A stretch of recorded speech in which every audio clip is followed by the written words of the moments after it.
3 lessons from the cash flow quadrant. Hi, I'm Brian Pombo. Welcome back to Brian J. Pombo Live, brought to you by AmazonProofBook.com. It's the book that I have out there, written by me, 9 Ways to Amazon Proof Your Business. If you go to AmazonProofBook.com, you have the chance to download this book for free. It's for business owners and executives who want to explode their business and to destroy competition. Really, the very concept of competition. How would you like it to not have it bother you at all? Go check out my book, 9 Ways to Amazon Proof Your Business, AmazonProofBook.com. Now, I'm going to tell you, one of the first business books I've ever read, and one of the first that was ever recommended to me, was this book. In fact, I think it may have been this very book based on the age. It's all yellow and everything. I found it in my stack of stuff. If not, this was one that I had bought for somebody else to read and ended up with it back in my hands. It's a very interesting story about cash flow quadrant, and I'm going to go through 3 lessons that I got from this book. Some directly from this book, some because of this book. But they're tied to it.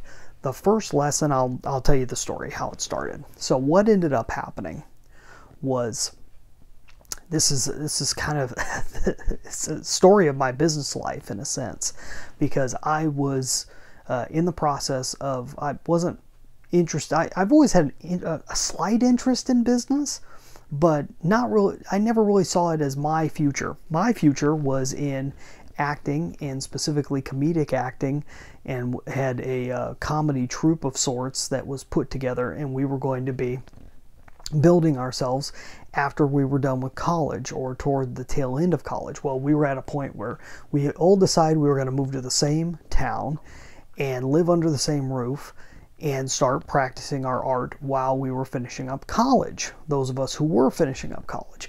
So that town was Chico, California, because one of us had already gotten a full ride, or at least they got accepted into CSU Chico, which is the state college there, and the rest of us, and I was planning on doing that, and so when I came to town, everything pretty much fell apart. The entire troop pretty close to fell apart at that point, because most of the people all of a sudden decided they weren't going to be moving up there after I had already gotten up there. The day I arrived, the main person, the reason why we were moving there, was in the process of moving out as I was moving in to a apartment with 2 people who were, one was a complete stranger, the other I had met previously once before.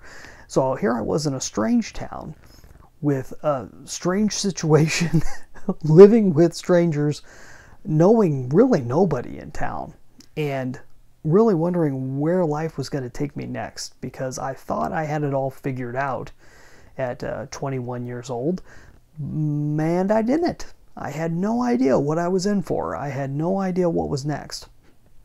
And so I pretty much opened myself up to the universe and said, hey, big guy, whoever's out there, show me what's next.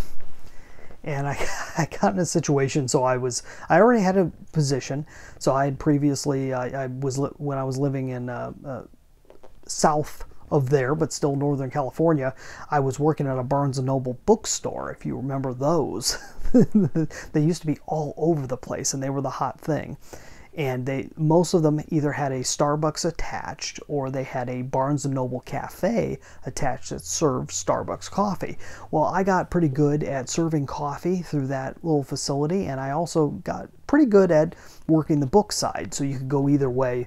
Depending on the day, you'd work one direction or another. Well, when I moved to Chico, I worked mostly on the coffee end, and was pretty good at it, and kind of stuck with that, and just kind of hung out and did my thing.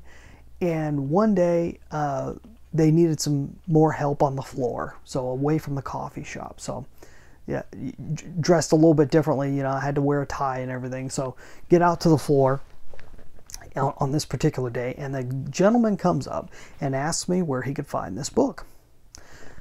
I knew about the book, because this was the year 2000, and it wasn't that long before then that this gentleman, Robert Kiyosaki, was on Oprah. And at that time, if you were on Oprah and you had a book out there, or many books out there, and he had a handful, then all of those books were becoming major, massive bestsellers, and they did. It was all during that time, so there was a whole section, pretty much an entire, it wasn't an aisle, but it was pretty much almost a half of a bookshelf full of Robert Kiyosaki's books. Now, he's come out with a lot more since then, but at that point, he had two major books, Rich Dad, Poor Dad, and this one, CASHFLOW Quadrant, both of them absolute classics. Recommend everybody read them because you'll learn something whether you're interested in business or not. This is the one that really, it's funny because this gentleman asked me where it was, walked over there, and then proceeded to talk my ear off about what CASHFLOW Quadrant meant.